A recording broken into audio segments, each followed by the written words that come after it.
Good morning, good afternoon, also from our side. Thomas Schink, Reinhard. We are happy to give a report and an update on what's going on in the working group Sample Prep in the Allotrope Foundation or community. So what you see here on your slide, I hope at least, is just the agenda for today. So it's just the introduction. So what is it what we are focusing on, the scope definition, the unit operation model, what will be a key of the discussion today, and last but not least, also an introduction into the DSI, so the digital standards unit format for measured values. One remark regarding the nice picture you see there on the right side. Actually, our campus here in Göttingen is as empty as you see there. Our plan was to see here a crowded plaza filled with Allotrope community members. Unfortunately, we can't do that this year, but we look very much forward to welcome you next year and to change that picture a little bit, including then many of you. Good, so then let's start here. I hope that this is now working. So Thomas, is it? No, I can't change the slides. Is it? Why not? No idea. You may need to help me here. Yep, there we go. Okay, thanks. So the sample prep working group, who are the members? You see here on the list a list which could earn many names, but we would even love to see more here. So beside myself, a number of our colleagues, we have also other industrial partners and APN members, but also Allotrope members in the team, and have here an intense discussion going on about just a minor detail of what was discussed before and what we have seen in a number of the presentations before. The sample prep status, just to mention here a few highlights or headlines before we go in detail. So we were able to finalize at least first draft version of a data definition. We're currently in the process, and thanks here for the Allotrope modeling group. So to give here support in terms of a review. So how is it working within the overall architecture? And last but not least, what we then focus now on is to generate a prototype to give a proof that the unit operation concept works in reality, and hopefully we can demonstrate that next time, as well as a demo as we have seen it in the talks and presentations before. So scope definition. What we have seen today already in a few examples were how to move data from instruments, whether it's HPLC or a ViCell, as we have it seen just in the last presentation, then into a data lake or into the Allotrope architecture. But often enough, these data are not complete. So there is something missing. Since at the end of the day, and this is what you see here on that slide, beside all the different instruments in the lab, you also have other processes which, at least part of them, focus on how the sample itself, so what is later on then analyzed, is prepared. Often enough, it needs to be prepared and to be modified, to be made ready for a subsequent analytical process. And during these workflow, partially manual, partially supported by instruments, a lot happens to the sample and could have an influence in what the analytical result later on gives you and what needs to be known to have the full picture of what is the scope actually of your analytical process. So what is it, as said here, what do we understand talking about sample prep? How is that defined? And on the next slide, you see here a definition from one of the most common known libraries So from Wikipedia, where actually a nice definition is given here in respect to analytical chemistry, so what a sample prep can all include.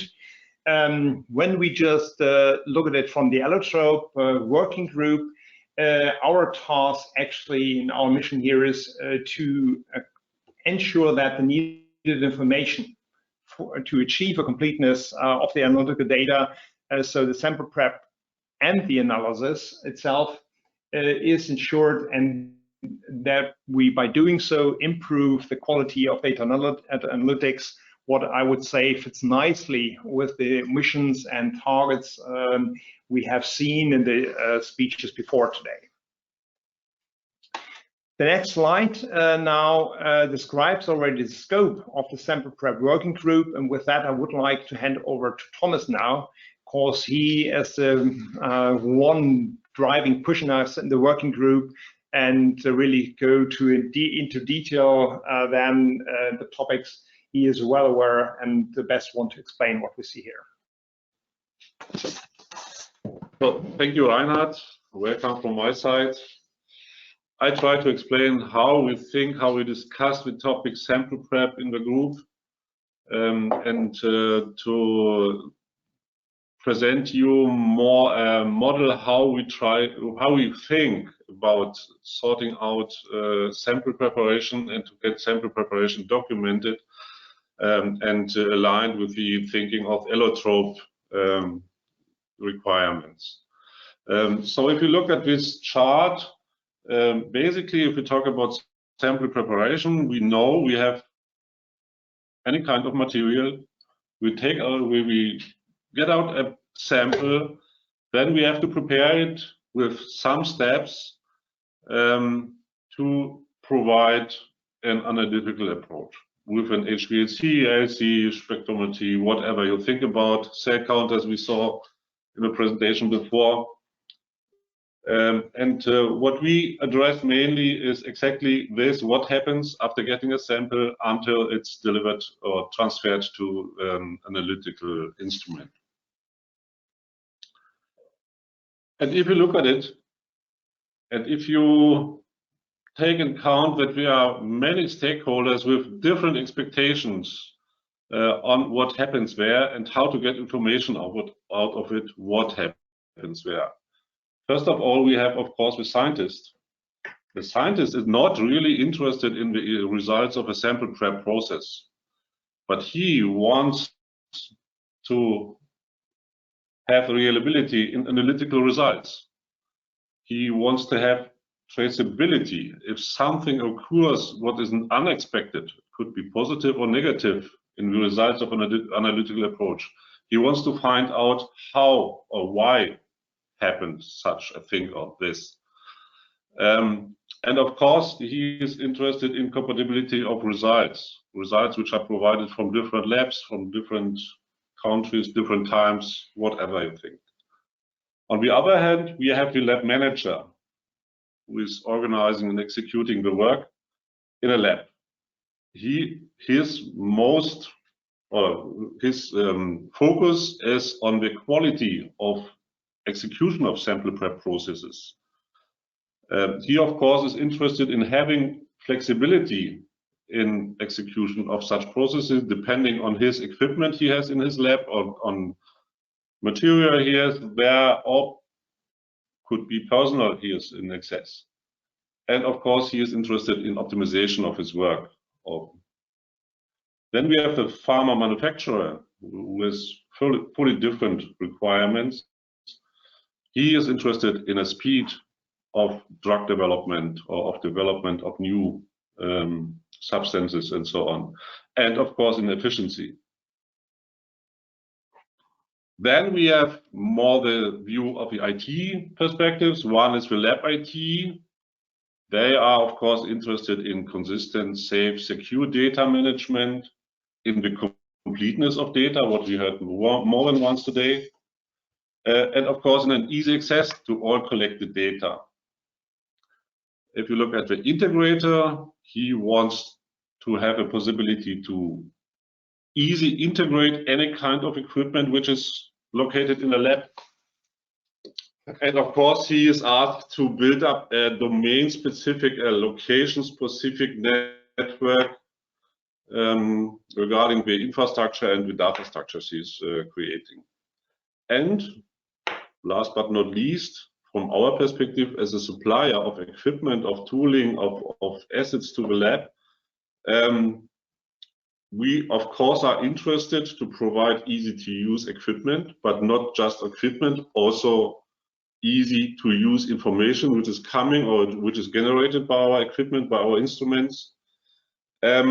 We are of course interested to establish new applications, new workflows to the market, and most or very often forgotten, we as a provider of instruments or of disposables and so on know best how to use it in a proper way. And of course we are interested to provide the consumers of our equipment instruction, easy to use instruction, how to use our equipment in the best way.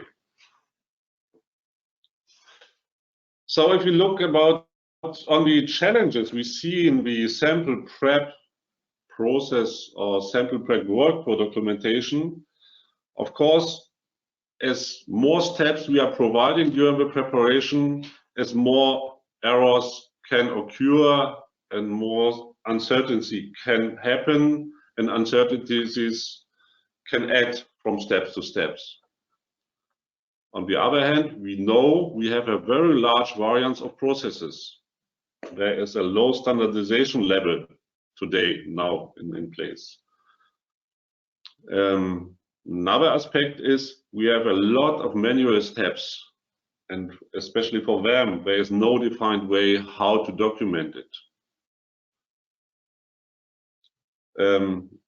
Very often, talking about workflows in a lab, we talk about this workflow on a very high level. Dilute something, weigh something, create a concentration, whatever. How it is in detail done, it's not really defined for in a protocol or an SOP. So we have also to consider that this is also an issue in a lab. And of course, if we have error propagation during sample prep, we have to get it in account for an analytical approach. So we have to know what happened during sample preparation to know how precise the results coming out from an analytical process are. There's a big variety of ways how to achieve at the end the same result in a lab. So if I need a buffer, I of course can create it by myself by weighing the powder, diluting it in a liquid and so on, or I can use just a ready-made buffer. And this is also a question how to document such a level or such a workflow or such a situation. This led us to create a model which is not really a allotrope data model or something like that. It's more a model how to sort things to each other, how to discuss things, think about things. So I try to explain it more in details on an example. Here you see an example how a preparation could be done for an analytical run in an HPLC. You have to weigh a sample, you have to dilute this sample, and then you have to set the pH value. Then, if you don't know how the concentration really is in the sample, you have to make a series of concentration. Then you have to filter the sample, and then you transfer it to an HPLC. This is a high-level sample prep workflow, which is clear for a scientist, which is clear for a lab technician. But at the end, in each of his steps, a lot of steps must be done to achieve a result. So each step consists of a number of sub-steps, which are not defined on this high level. For the execution of these steps, different instruments, different tooling, different essence, ingredients are needed. So we have to define what is really used or what should be used to do this work. The execution, the quality of execution is of course also depending on the experience of the technicians who are providing this work. And with the most or very common use documentation level, you don't know anything about it, how precise, how exact this work was done. And in most cases, there's no existing definition how the documentation of a sample prep process should be done. So this is the situation we see today. And our answer to get it sorted out, how to get a better level of documentation to increase the quality, to increase the knowledge on the sample prep process, is to create a model, to create a framework or a template to cover these standard routines in a lab and to describe it in a very detailed way, and then to have on the next higher level, you see it in the upper area of the slide, to create a workflow by utilizing these templates. We call these templates unit operation. Each unit operation describes the workflow, how a routine has to be done, contains description or a list of used means, instruments, consumables, and so on. Of course, contains input parameters you are needing for provide this sub-step, and a documentation, a way how documentation about this step should be done in a proper way. So this is a template which is given as a framework by standard, and for each step, for each routine work in a lab, you can fill it out. It could be filled out by a provider of instruments, of application and so on one hand. On the other hand, also by lab technicians or lab managers. And during execution, you then have a sorting, you then have a possibility to see the needed steps, the input parameters, and the output. And on the higher level, next higher level, where the workflow, sample prep workflow in total is designed, you're just collecting or designing this sample prep process by utilizing the unit operations.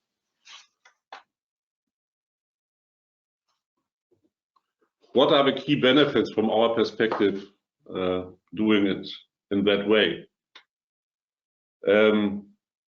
As I just mentioned, the sample prep workflow will consist on standardized unit operations. The design and the process documentation is based on a lab perspective. This is a change what we saw very often in allotrope discussions in former times. We are very often discussing about data structures, how to structure data, how to model information, and so on. What we try to establish here and to focus on is to get the perspective of a lab technician, lab manager, and to skip a bit the perspective of the IT. This perspective from the lab manager, from the lab technician, is for the users of the data much more understandable than from this IT perspective. We heard it also in the presentations before. A benefit could also be that the provider of instruments, like Sartorius or like other companies, can deliver with their instruments, with their assets and so on, also a template how to provide this application, this unit operation in the best way. On the right side, we see structuring the data happens for future using this way, also along the service, not along this instrument. We are not focusing on single instruments. We are more focusing on lab work. Same instrument can be used for different lab work. As well, parameters and results are assigned to services, not to devices. So we have a better relationship between the real work, between the sample and the data you are getting out.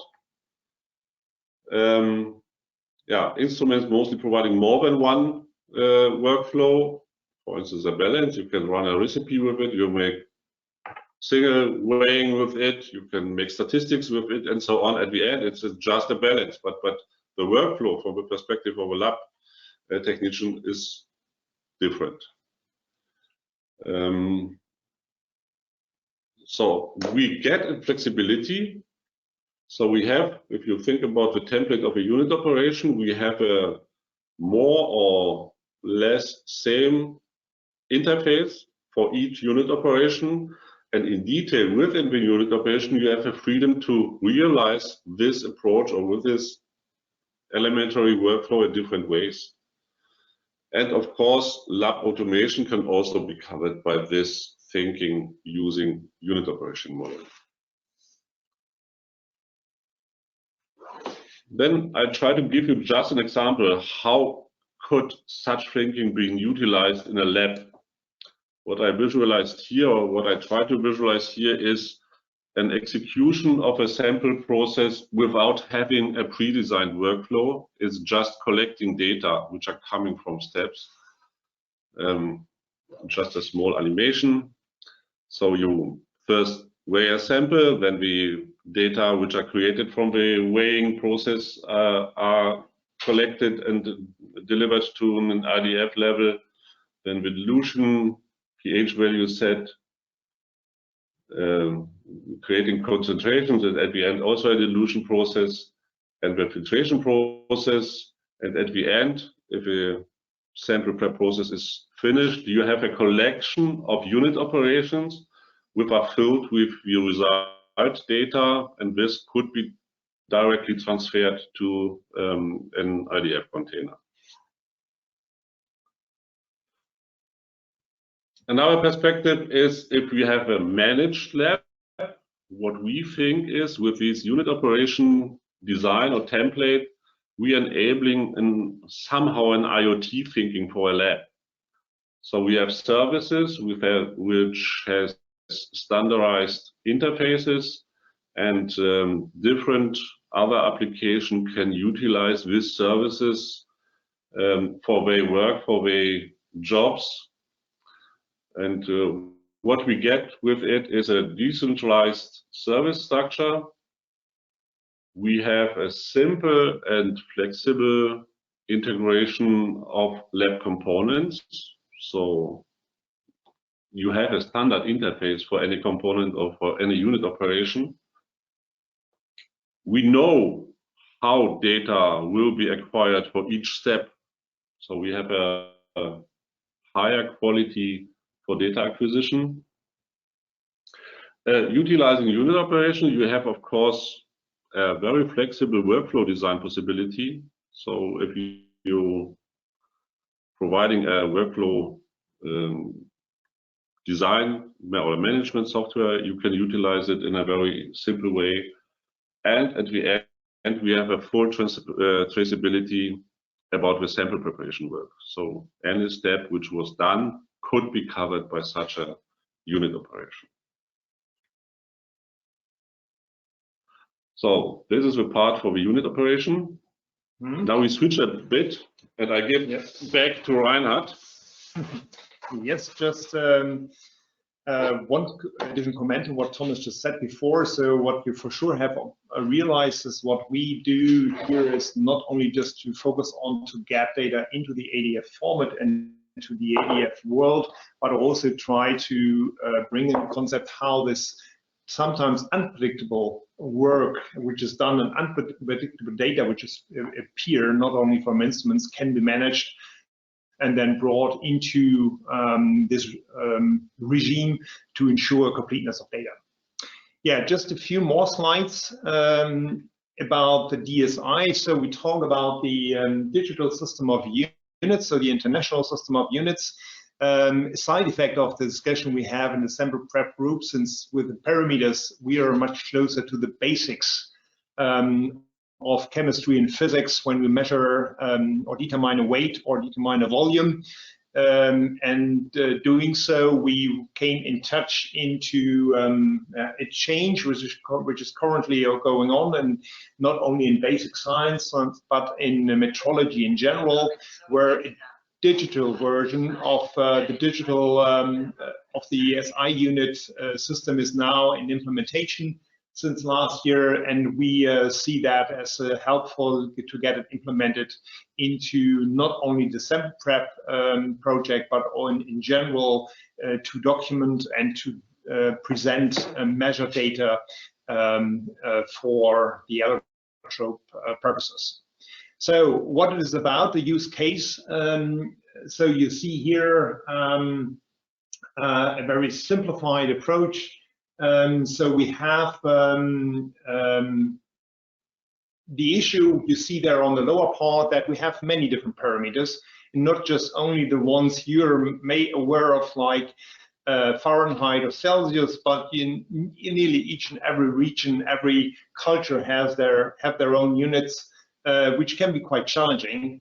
And for that purpose, already more than 100 years ago, a concept was developed called the metric system, and with a goal and still with a mission to help science and industry to display units in a way that it can be interpreted easily and safe, and even more in the today's world, the more digital world, to help then also us here from the data perspective to bring in more quality and a higher level of confidence.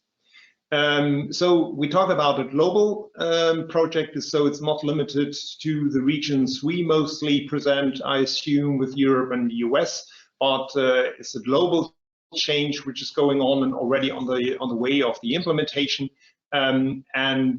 What you can see here, it does not only is about how to present data, but something which will sooner or later have an impact to our world, is that it's also the way how calibration certificates, and especially the ones based on official metrological processes, like what comes from accredited laboratories based on ISO 17025. So these laboratories sooner or later will switch to digital calibration certificates, and if you want to interpret these these data sets, then it's essential to understand the digital SI system we currently have already considered here as the basis for the sample prep unit operation concept.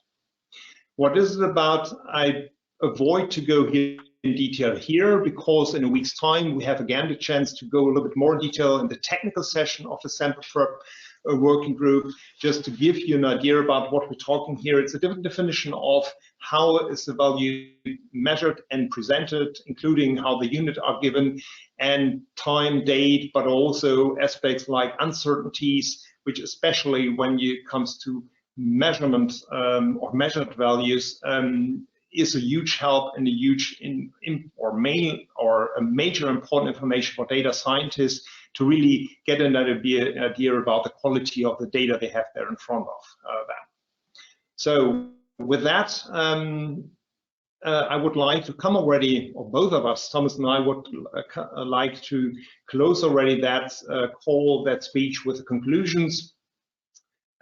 And what you see here is overall, this is the feedback we have created together with within the working group. We believe that the unit operation concept really can opportunities in how data are collected, not only for the sample prep process, really to give a benefit at the end of the day, even to data analysts, With that, we believe we're able to define a concept which can be implemented by different players, different members of the Allotrope community, whether it's company names we have seen before, like Sontel or Tetra Science, in how then also these type of data are processed, vendors of instruments as an output format, and last but not least also users in describing workflows, defining workflows, and defining the expectations about which data they later on want to find in the ADF formats. As Thomas has shown in his slides in his section, so there is as well a link to IoT topics when we think about flexibility in laboratories, whether it's changing instruments or flexibility in workflows. That could be as well an approach to serve these needs, what is not always or commonly known as IoT. We talk about the exam, or have spoken about the sample prep as an example for ADF as input and output formats. So, so it can do both. So to collect data and generate data, which is a concept or an aspect we have discussed already a few times as well with the architects together. And last but not least, also to bring in the digital as I format here with a purpose to increase data quality, but also to foresee and implement already upcoming changes in how data are handled in science and industry in the future. Thomas, any further comments, statements? No, he is denying. With that, just a last remark, we look very much forward to meet you again then in a week's time in our technical session, where we go then into the concept more in detail. We are happy to have to be allowed to join that session here, especially in respect to the speeches we have seen before, where we believe that this session here will lead to some discussions and interaction afterwards, and we are looking very much forward to get in touch also with the other members and parties we have heard and seen today. Thanks a lot for today, and looking very much forward to see you soon again. Great, thank you, Reinhard, and thank you, Thomas. Since we're running a little bit short on time, maybe I'll just ask one quick question. So it seems like there's a lot of great groundwork here that's been laid. What are the deliverables that the sample prep working group is looking forward to delivering in 2020? Now, we are now expecting a discussion with the architects how to sort it into the Allotrope data format. So we know, or we see that this, let me say, thinking model is not one-to-one aligned with the current existing thing. I think this is something between the leaf model and the graph model, or tabular model and graph model, and we have to sort it out and to see how could it be instrumented. We have some examples up to now defined for 4 or 5 unit operations to have a base for discussion.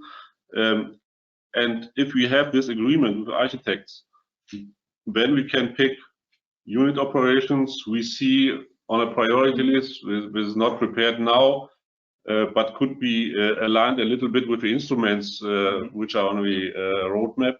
And then we can go step by step to see, to define these models for the instruments or for the workflow which is done. And what should be mentioned as well, it's a prototype we have started to work on with Agilent, which shall be then the first